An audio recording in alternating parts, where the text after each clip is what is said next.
Okay. Oh, wow. That happened so fast. I was not expecting another episode of the Harness Players podcast to be recording right now. Even though, I've been doing these with a co-host of mine, Mr. Mike Pribozie. He's been here every single week. I thought the show would have started when he was in the room with me, but like the voices in my head, the people always ask, there's no one in here with you. There's no one. Oh my God, he is there. You ever gonna put anything on that green screen behind you? This is what that is what's behind me. It's just the green screen. I have a green screen of the green screen. We need to get you like a photo or an advertisement, perhaps a hot dog, something. No, we don't do food related bits anymore. That's why I had to do a spit take instead this time around.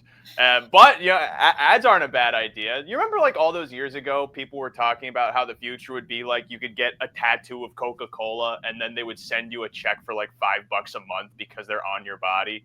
And that I've never heard that. But oh really? Not a bad idea. I'm not sure if any tattoo is gonna entice me to drink soda, but maybe lemonade. I don't know. Oh yeah. Well, you're not a lemonade guy. You're specifically an Arnie Palmer guy. It's true. Every single road trip I'd go on you with, when we would stop at the gas station beyond a 10-minute pee break, and that's mostly because of the 8 hours you would be driving with a bladder of steel, you would exit the convenience store with like a fetus worth of Arnold Palmer cans, and every cup holder inside of your car had one loaded. You would chug, and then the next one was always in reach. I don't know how you do it. They're in the world, 99 cents. I mean, come on, it's never gone up. There's no tariff on that. That's true, and that's because he was an American golfer. If he was a Scottish golfer, a Taiwanese golfer, you probably would be paying. Oh, you'd probably be paying like $350. No tariffs on the cats either, thankfully. What's her name? His name? Happy? No. Oh, the no, Frankie is the cat's name. Oh, like Dottore. Indeed. Well, we won't check your cat's bank account just for his sake. This is another episode of the Harness Players podcast, though, Mike. And every episode, in some degree, is exciting because it's a meeting of minds that don't usually get to meet on a regular basis. But also this time around, the Harness Players podcast is getting a bit more support. Independent broadcasting, specifically gambling-focused broadcasting in horse racing. You'd say it's hard to come by, but I mean, on YouTube nowadays, there's Joe Blow's Racing Pod, where it's a guy in his bedroom and he talks about pick fours. There's a golden age of content in some degrees, but this more kind of curated, our line of work has not usually been like super supported by the industry itself. And so that's also why it's so rewarding that this is the first show where officially we're working with Diamond Creek Farm, and Diamond Creek Farm is helping to support gambling focused podcasting and racing. Because, we talk a lot, Mike, about who actually holds the sport up. A lot of people on the inside say, the trainers, the grooms hold the sport up. The bettors, of course, we say, the bettors hold it up because it's our money that's taken out that goes into the purses that keeps the racing going. But the truth be told, it's an ecosystem.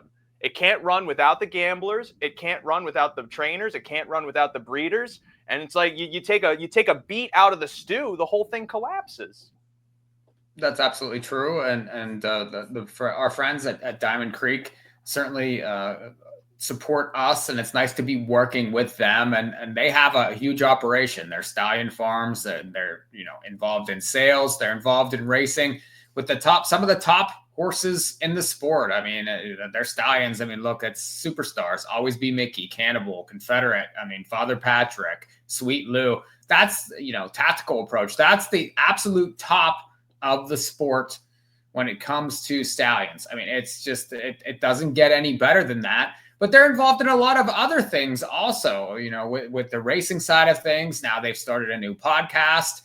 There's just many different facets that Diamond Creek's involved with. And it's awesome that they're involved with us now also.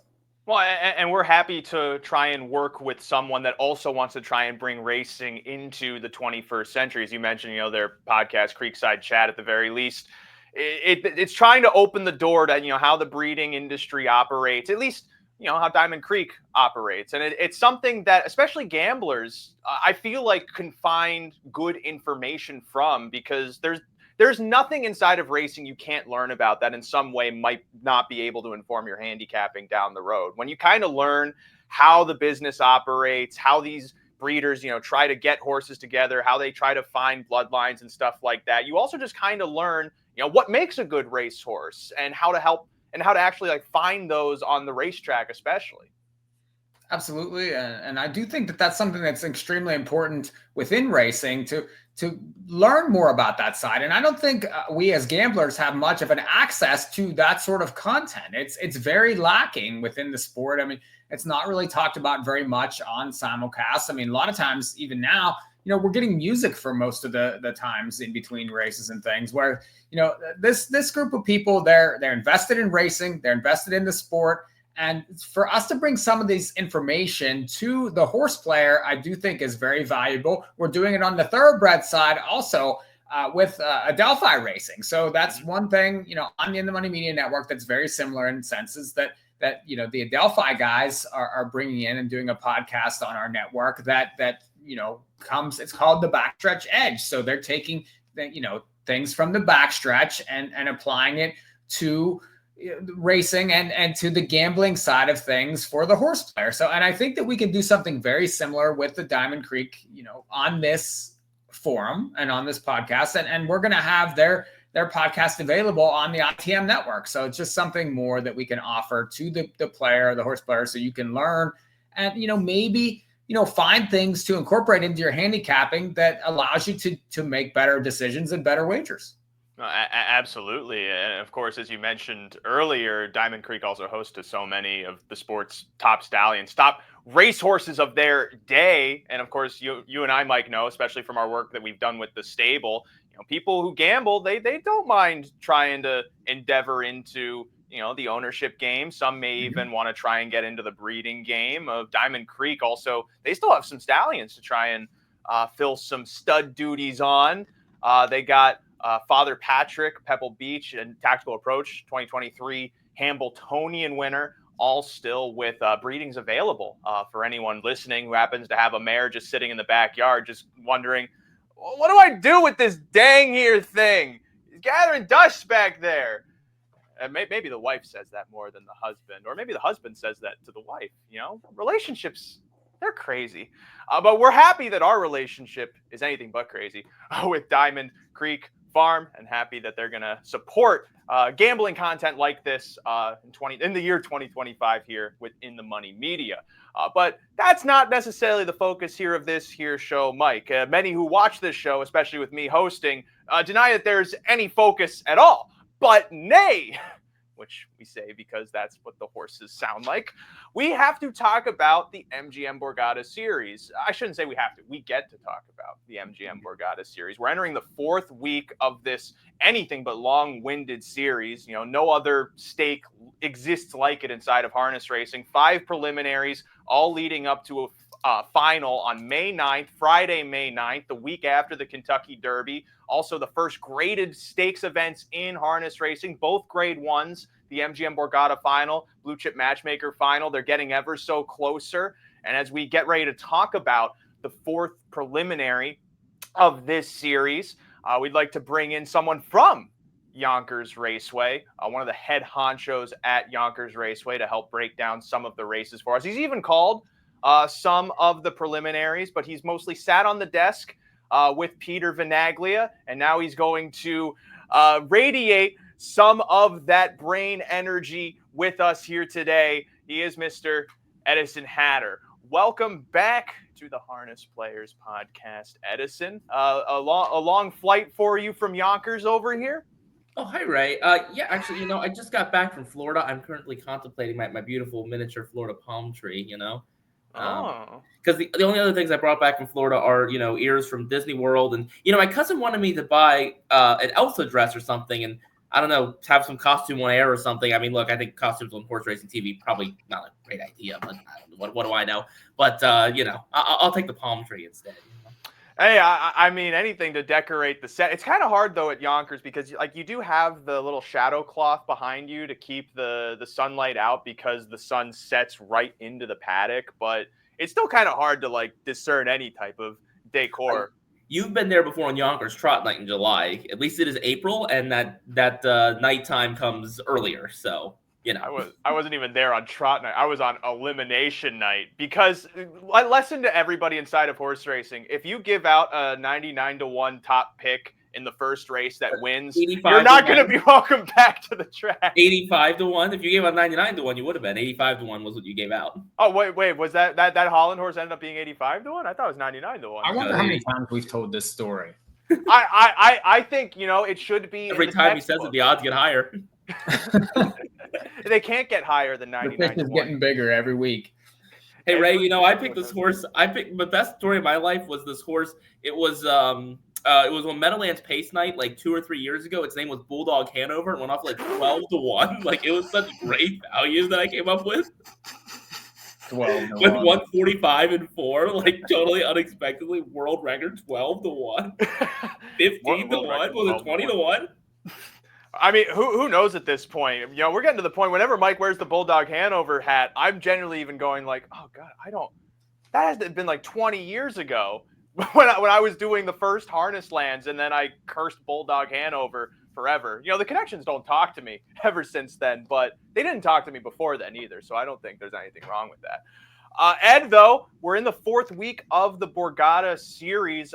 From what you've seen so far, what's really been eye-catching to you? That's a great question. Let's see. What I've been half comatose, I feel like, for the first 3 weeks. So what have I noticed? I think we know how well Travis Alexander Bar and Matt Kakaley are. Congratulations, Matt Kakaley, with 7,000 wins a couple days ago at Pocono. But those two and the Alexander Barnes horses haven't quite fired to their best yet. Desperate Man came into the series 15 wins from 19 starts at Yonkers. We have seen him be pretty disappointing so far at short prices in 3 legs. Racing Rampage maybe goes into the same category with the way that he finished that night. So at the same time, though, as I'm saying that, we know how good those horses are. We know they're going to come around at some point. How in the Hills, another one in the Invitational, wasn't great for the Alexander Barn. They're going to turn around, though. And I could see Desperate Man being kind of like Hellbaloo last year in terms of, he needs points at this point. But if he gets those points, he sneaks into that final, and he gets it together eventually, it could be a dangerous thing. Alternatively, what we have proven so far, look, we know how good the down under shippers are as well, pretty much anywhere on this continent. So Mostel Ben has been spectacular. He's been very good, but he was pretty soundly beaten by Coach's Corner last week. So I would say, I don't think it's a heavy favorite by any means, but if we could bet the final winner week to week, I think Coach's Corner is taking a slight lead at, 2-1, 5-2, 3-1. I mean, still an open series, but I would say that's got to at least currently be probably the favorite. You say soundly beaten, but he did have to. Coach's Corner kind of went sideways in the stretch there, and certainly could have affected Mostel Pen. So I don't know about soundly beaten and in that spot. I would certainly take Mostel Ben coming out of that race if they had to hook up again. That's where my money would go. I don't know what you think about that, but.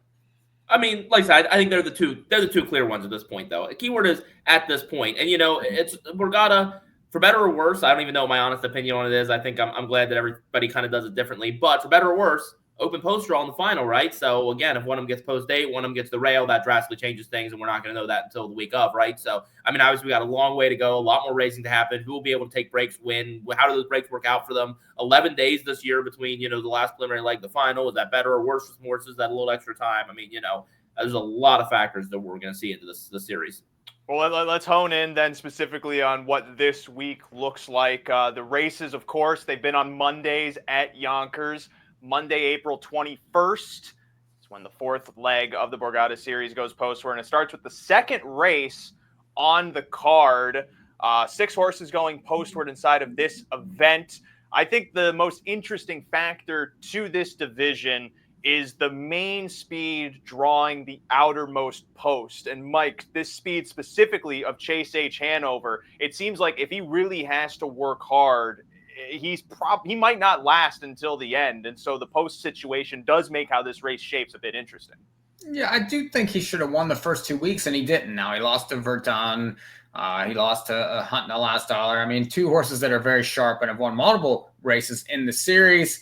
However, I just feel like he had no excuses in those spots. Really, he got things the way he wanted them, and he couldn't win. And now he missed a week. He's got an outside post. He's got Hullabaloo. He's got Binge on Yankee inside him. I'm not interested in him all that much. And I do think Artie's Flash has raced very well in this series. Englong Barn, very solid with all of their horses. That one probably looks to trip out again. I'd be interested in Church of View Franklin in this race. He's a closer. There's plenty of speed. I like the way he raced last time. He's very interesting to me at a price, and I just think that maybe this could be the right race, the right setup for him. So he would be the bet, I think, in race number 2 there on Monday. Now, Ed, you were talking about how some of these horses try to take breaks since it's, a 5-week series. We see that with Chase H. Hanover as well. Are you of the opinion that maybe the time off could freshen him up to be better from this situation today? Maybe, maybe not. I'm going to say I'm not sure how much it matters, only because, to be honest with you, there's not a whole lot in this race that I like besides the 2 obvious ones. I mean, Binge on Yankee, I think last week we saw, more maybe where he's at compared to, say, the first 2 efforts at big numbers. They finally bet him down last week. Now you're going to get somewhere in the middle if you want to continue to chase him. Hullabaloo, I figured at some point he's got to find something. And to be fair, he kind of looked like this last year and then all of a sudden found something in the last few. But this year, I think he's maybe a little bit too far on the outside looking in to be able to get towards this final. Churchill Frankel, Chimera Moments. I mean, again, possibilities underneath, but not, for me, it's going to line up 6-2, 2-6. And I just think that's the way it goes. And again, I think not only the breaks are important in the series, but that intent off of those breaks and intent to get points for the final. Chase H. Hanover taking that week off, knows he needs points. They're going to be aggressive. They want to get out there. They've got to be first or second. And Artie Flash kind of can say the same thing, right? I mean, did have that win in the first leg, but then a second and a fourth. You can never have too many points in that series when you got so many horses coming into this, and only the top 8 are going to make the final. So it's one of those 2. I also would probably side with Artie Flash, though, if I had to pick one. And I think that one's probably the better price yet. I think the morning line's probably right. I think Chase H. Hanover's a slight favorite. It's tough to tell, though, at the end of the day, because even though Artie's Flash has the inside, I feel like, or I should say, even though he's 2-1 on the morning line, he comes from the Engblom Barn. He has Bartlett driving. We know that drives odds down. I think there's a realistic chance that he could be the favorite inside of this race, just given how it potentially sets up. The main thing, you don't think so? No. You think Chase H has that much heat on him? Well, I mean, his last 2 starts, he's been sub 2-1 versus better horses. So, I mean, but not the favorite. Never takes money. I mean, no, I would say Chase H is the favorite in that. I don't know. Artie's Flash is gradually taking more money because what you see is the first win he has at 17-1 that is perceived as potentially a fluke by him going off 23-1 in the next start. But you also look who he was in against. He was in against Mosdale Ben, Charlie May, Verdun, horses that have resumes that are going to attract a lot more money. And so I think it makes sense that he got lost in the shuffle, especially since he was from post 7. You look at when he then got a good draw and the main horse he was facing was Verdun. He got bet down to 6-1. So his trajectory is gradually moving towards taking more money, and he draws into a group where, as Ed said, there really are only 2 horses that stand out on the page. Chase H, Artie's Flash. I feel like the main question to me ultimately is how that inside draw helps him, because Chimera Moment can actually leave the gate, and he finally gets a favorable draw this time around. I don't think he's a win factor, but in terms of how the race sets up, I think Brennan's prerogative is going to be to try and sit as close as possible to get as many points as possible, which in my mind makes him a good horse for maybe something like the trifecta, because I don't think he's going to take a whole lot of money. But he could outfoot Artie's Flash. I think Bartlett needs the pocket to Chase H. Hanover because, again, Chase H's main struggle is that last 1/8 of a mile, or more specifically, maybe the last 16th of a mile. And so if Bartlett can be right on his helmet when his main opposition is weakest, then from there, it's just, does he have the room? Is there a first over anchor somehow boxing him in, or can he just shake out and go by? Because Artie's Flash, I think, is okay. I think that 17-1 win was pretty good. You compare that to Binge on Yankee, who stole the race to upset. I don't think that Artie's Flash really had too much favoring him that day in leg 1. Leg 2, he had a bad draw. Leg 3, he lost to a better horse. So I feel like the way that this race trips out is going to be interesting at the end of the day. It might simply line up 6-2, but I think if Bartlett has the room, it comes out 2-6, and I would be looking to get Chimera Moment underneath, because Churchview Frankel, his stock's going down too. 2 weeks ago was when you wanted to have him on the ticket, and then he went from being 20-1 to like 7-1 or 9-2. I should But he say. gets a better setup in this race. He's not going to be as far back. And you got Hullabaloo in here, Son of Sweet Lou. So, Diamond Creek influence there. The speed, like you mentioned, from the one could come now with an inside post. So that's even more of a reason to like a closer in this race, especially when some of these horses are going to be looking to fall down in the stretch. So give me the 3. Give me a price. I just have a hard time seeing it as a nuclear fallout in a 6-horse field. But you're talking like every horse has speed. If you think the 1 has speed, the 2 wants to go. The 4 is a one-way horse. I mean, what? If 5 of them have speed, what are you going to? What's going to happen? Well, Hullabaloo is not going to leave. I don't. Okay. I think he's going to try to leave, but then have to move. Hullabaloo's going to try to leave, but he'll have to take back because the 6 is better off the gate. The 1 and 2, they're going to be 3 wide around the first turn, and no one's going to be skirmishing. They're going to be looking for position and tucks, and then they're going to tuck. And once they're all settled into the quarter, that goes maybe in like 27, maybe 26 and change. The half comes up in 55, 56. And from there, I think it favors the horses on the lead because we know Artie Splash can trip out from there. We disagree. Mike, I forgot. It's been a while since I've been on the show. I forgot that whenever Ray says it's the 2, it's the 6, there's not much more to say. That's the key word. Whenever he says there's not much more to say, we've been on this for 4.5 minutes now. Well, there's not much more to say in terms of win. We spent a lot of time on this race. We need to move on. All right. The second division is the race immediately after, race number 3. I got to find a new word other than interesting. I was saying this on Oak Grove, too, because my thesaurus is lacking. I say every single thing is interesting. I wonder what Yannick Gingras is going to do because he's scheduled to drive at Oak Grove on Monday. His last drive is at just about 6 p.m. Eastern, and this division is supposed to go at 7. So I don't know if he's going to make these Borgata divisions or if he's going to try to leave Oak Grove early because we have the Kentucky Sire Stakes on Monday. What are the races? I'll say because I don't know. Admiral Hill obviously probably isn't necessarily a huge one to get. He has Hullabaloo, right, in race 2. Is that right? Right. So that's probably maybe not. I mean, I don't want to say it's not worth coming for, but I don't know what the Oak Grove drive looked like either. But my suspicion would be that he's probably not coming to us at Yonkers. I mean, Finvara 20-1 from the outside post in race 8, and nothing in race 7. Or no, sorry, Mickey Shan, who hasn't really been kind of on. I mean, he was good 2 starts ago in that last race. So maybe could. I would say he's probably staying in Kentucky, but if we're going to guess, but I'm never good at guessing such things. So. Just maybe an important note for those looking at the races. But if you're looking at them night of and you see driver changes, then you don't care.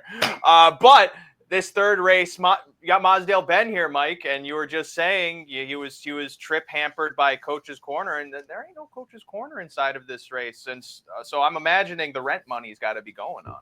Yeah, he looks really good. He's lost 1 race this year. He probably was impeded in that race that he did lose.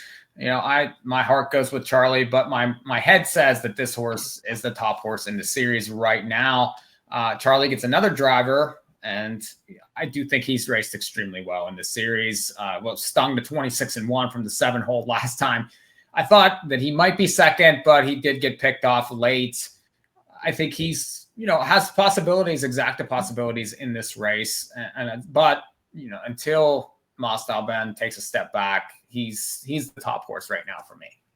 Yeah, I mean, 8-5 on the morning line. He's probably going to be 1-5 inside of this race. Ed, you were kind of talking about the Travis Alexander barn earlier and how a lot of his horses haven't really shown to form. Desperate Man, Howlin' the Hills, et cetera, et cetera.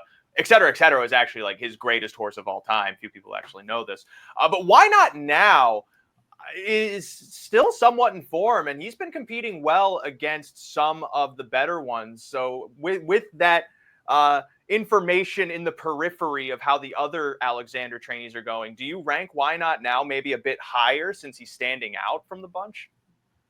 Yeah, I mean, look, I think he definitely, especially in this group, has a chance as good as any necessarily underneath to pick up second. I mean, again, I think Mosdale Ben is clearly and above the 1 to beat, and I think he's going to take care of business without question. And yeah, like you said, 1-5. I don't think it's an earth-shattering number that we're saying here. But I actually go to Charlie May for second. I know I've been on Charlie May here for a while, continue to chase him in the spot. But, last time out, post 7, now draws inside, has shown speed there. Leg 1 was the kind of disappointing one, though. I mean, I know it was the first up there, but I really thought he was going to, hang in there and grind away for something, but ended up, I think, being 4th in the end.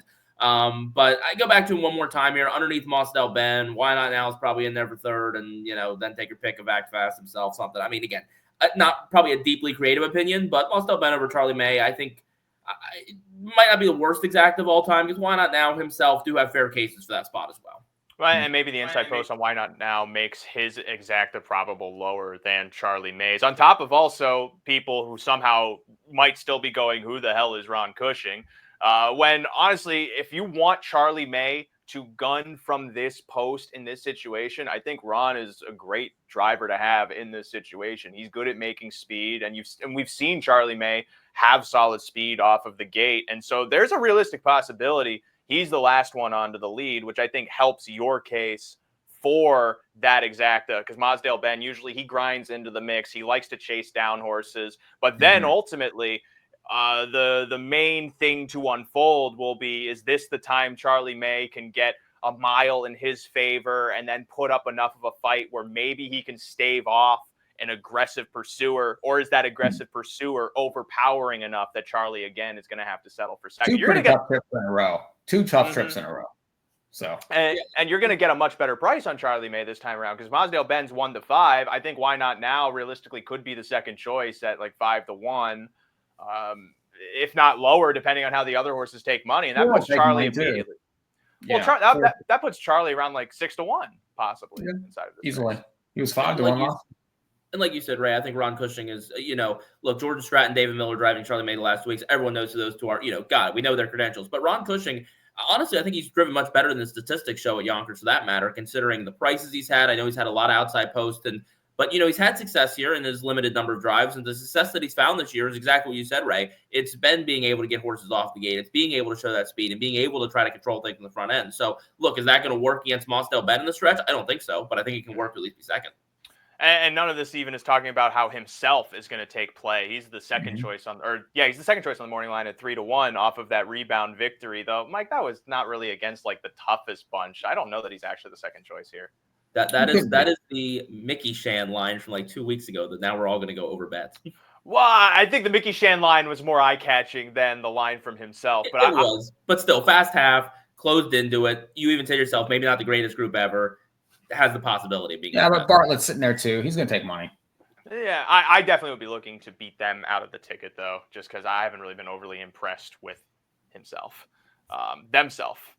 Third division is race number 7 of the 4th leg of the Borgata Series. This time around, we have Verdun from post 2 as the 2-1 morning line choice, hunting the last dollar at 5-2 all the way on the outside.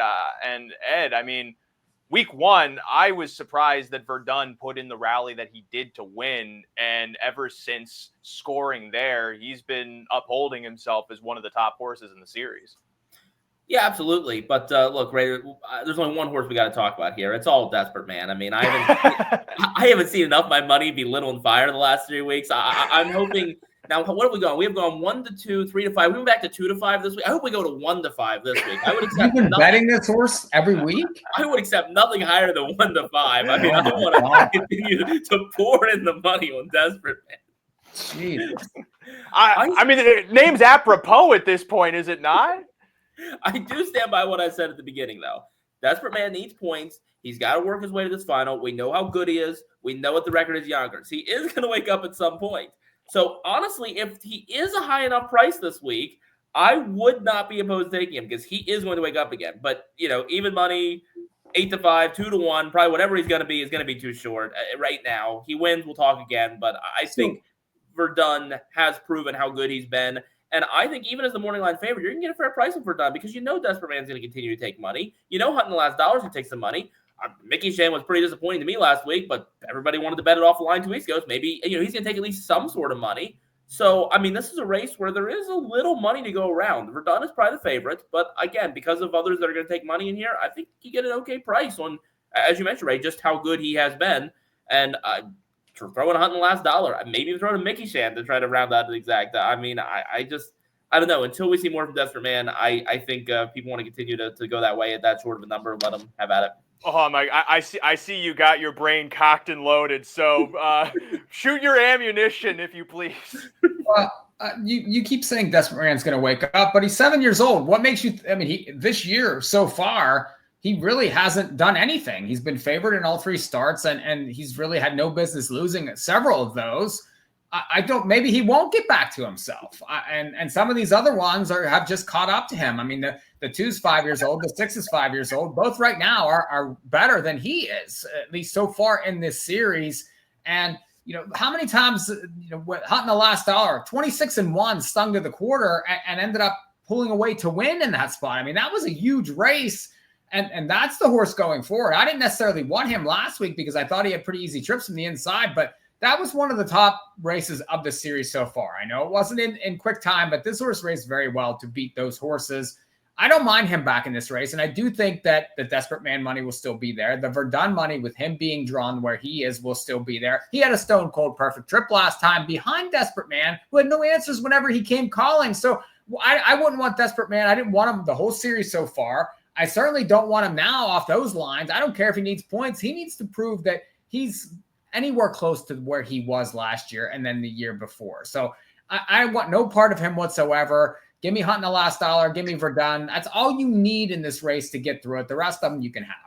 Yeah, Verdun, I think, just as a horse in form, tough to want to try and put him aside. Hunting the Last Dollar, this is going to be another little test because he has the widest draw in the group, but we did see him survive when getting stung that hard to the first quarter. All this also say, I think it's a tactic change for Desperate Man as well, which open question to anyone watching. Is Desperate Man the last of the Bulldog Hanover class to still be racing? Because I think a lot of Bulldogs competition has either retired or gone elsewhere. That's a I'm fun sure there's little. A few more of them around, but he's one of very few that beat him. I was just saying, the very least, he's got to be the only one that's beating them still doing anything. Right, exactly. But we all remember how Desperate Man beat him in the North America Cup. Sure, it was by putting a whole bunch of mucus inside of Bulldog Hanover's lungs because he was a little sick on North America Cup night. But also he was in a second over toe. He used to be a helmet horse, and then in this series he became just the aggressor to get to the lead and just carry the speed around. But this is a situation where I think he's going to have his hand forced to go back to something a bit more methodical, and I am curious how he's going to perform in that way. Maybe that's what gives him new life in some degree. But also, to Mike's point, he takes money all the time. He has this resume. Even if he hits the ticket, I don't know how much value it truly provides. This is more just for the speculation of maybe down the road, what does Desperate Man do from here? Because he doesn't seem like he has the same type of power that he showed last year. Counter to you guys, though, I don't think that race from Mickey Shan last time was all that bad. I mean, he was chasing the two best horses. Well, I shouldn't say the two best, but some of the best horses in the series. Coach's Corner, Mosdale Ben, in one of the faster miles in the series. And he was in a position where, like, you're not really going to make up that much ground, especially when they came home in 27-1. You're just going to kind of be chasing for the piece you have. He was kind of aided by a 28 and change final quarter the first week he was in the series to help him close into the action. But I don't know, maybe his price goes up because that line seems fairly even this time around. I'd be looking to try and get him into an underneath spot because I still think there's some room for him to perform well. And if he is maybe like 6-1, that's probably worth throwing him into an underneath spot. But I'm more Verdun than I am Hunting the Last Dollar. That horse just has some really nice gears to him. Even though he did lose 2 starts ago, just sitting the pocket trip last time out to me also says that from this inside draw, he's probably going to be in the striking spot to get more points. Last division then, race number 8, the 4th of 4 for leg 4 in the Borgata Series. And we have 7 horses going postward in this one. The return of For Once in My Life. He took last week off after winning back-to-back races in the first 2 preliminaries. But Mike, he's got Coach's Corner to fend with. And yet again, Coach's Corner not allowed to draw anywhere near the inside. I don't know. And he's very good, Coach's Corner, and he's overcome these outside posts. He's shown speed early, but For Once in My Life did beat him in leg 1 and was very good in leg 2. Also, even though he looked a little vulnerable late, I thought that race was put to bed. I don't mind the week off necessarily for him because the 2 straight wins, the point factor is sort of out the window. And, he's 8 times in the exacta this year. He has a post edge. The rest of them really are going to struggle against these top 2 choices. It's going to be either the 3 or the 6 to win this race. The rest of them really need to step up their game to, I think, get anywhere close to them. So it's just a matter of how it stacks up. It's probably going to be 3-6 early.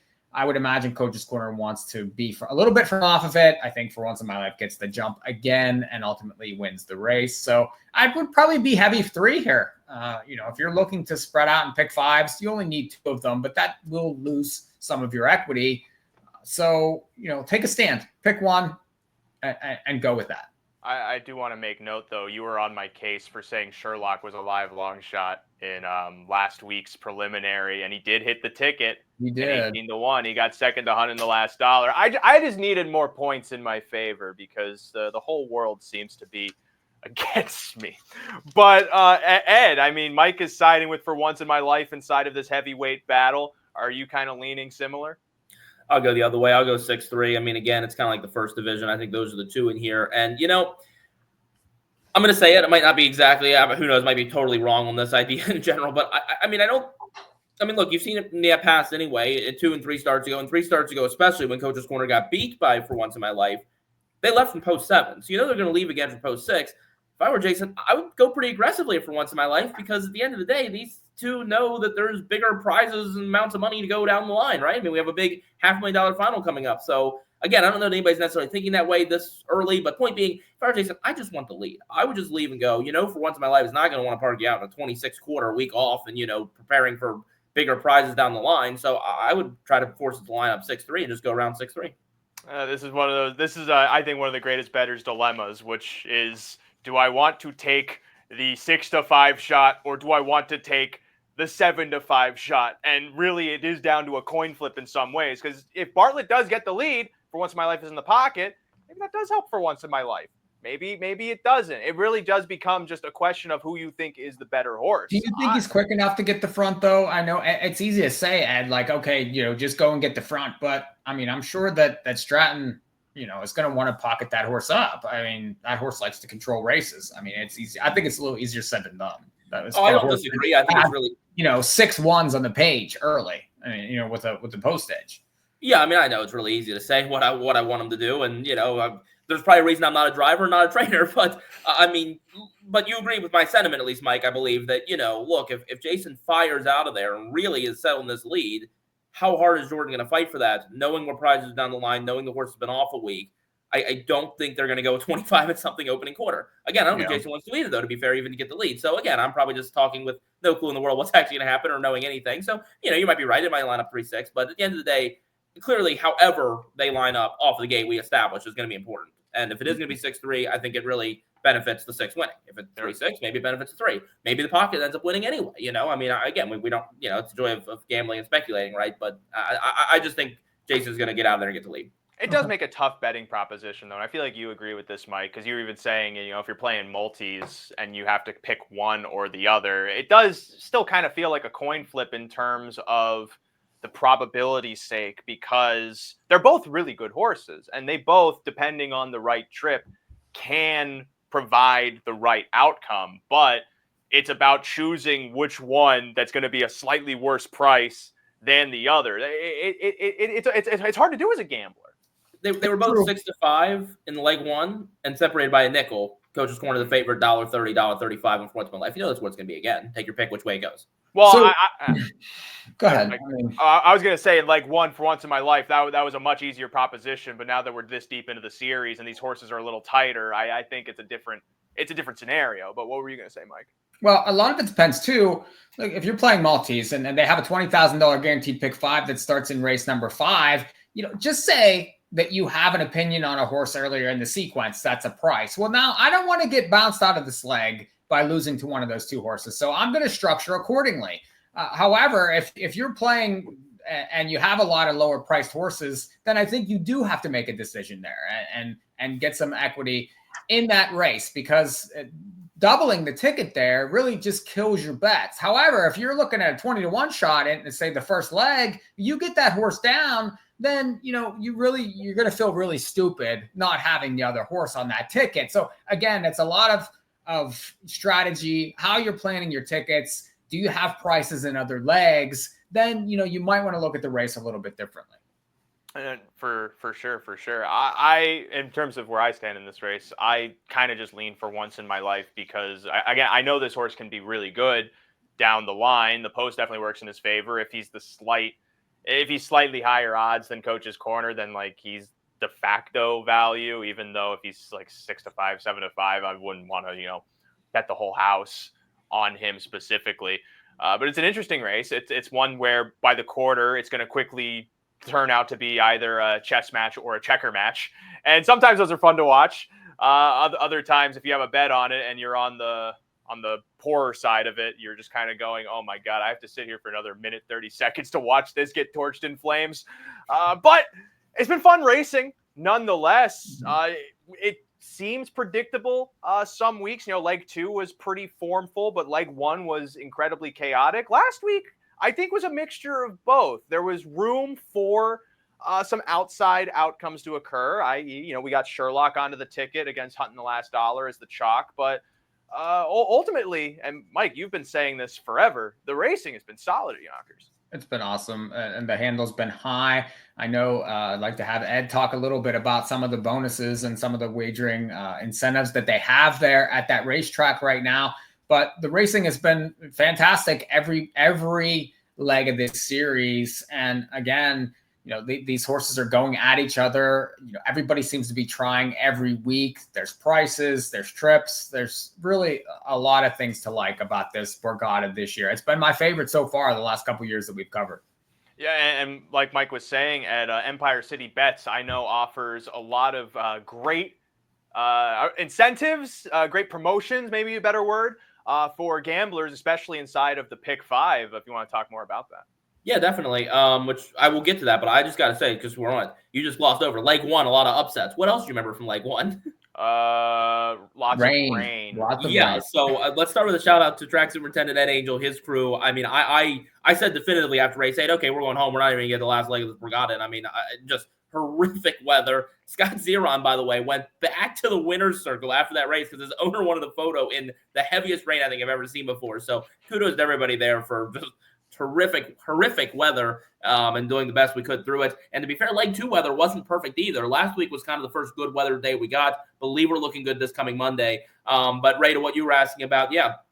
So the SOA of New York, not only free programs each and every live race night now, they're also sponsoring a couple different promotions in general, promoting the Pick 5, $20,000 guaranteed pools on Friday nights, the next 2 weeks here for the Blue Chip Matchmaker. That's tomorrow night, whenever you're listening to this, the 18th of April and the 25th of April. And then the last 2 Borgata legs this coming Monday, the 21st and the 28th. And then $20,000 on Friday, May 9th, guaranteed Pick 5 pool for the finals. So lots of wagering to check out there. At EmpireCityBets.com, we have 8% rewards on all Yonkers wagers, including place and show, and a 10% win bonus on all winning wagers. So if you have a $100 winning Pick 5, you get $110 back, just 10 extra bucks playing on EmpireCityBets.com. You're not getting that for any other ADW. So good reasons to check it out. SOA of New York really trying to invest in our product, and we're appreciative for all their support. No, it's hard enough to get good rebates inside of any racing, really good. And you don't even have to be like a high churner to get access to those rebates, correct? That's just day one. Wait, go sign up today, and you can get that starting tomorrow. Rewards come through the next day, so it's great, right? You go bet tonight,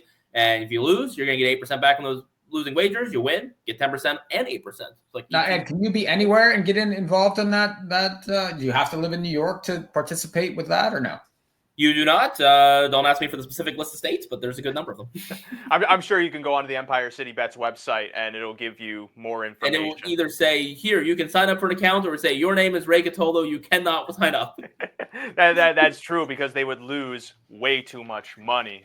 But Ed, thank you so much for joining us to talk about these Borgata races this week. And of course, a lot more exciting stuff to come from Yonkers, including, you're hosting the first graded stakes events in harness racing on May 9th with the Grade 1 Borgata and the Grade 1 Matchmaker. Yep, definitely a lot of excitement there. And, for me, I am going to be off the next 2 Mondays. So Rich Matei will get the honor of doing the show with Peter Venaglia, and John Piasek will be on the microphone. So therefore, I give my opinions through here. So if you didn't already know it, Ray, this is your announcement that you're stuck with me next week too, and probably the finals too. Actually, so you got me like 2 more times.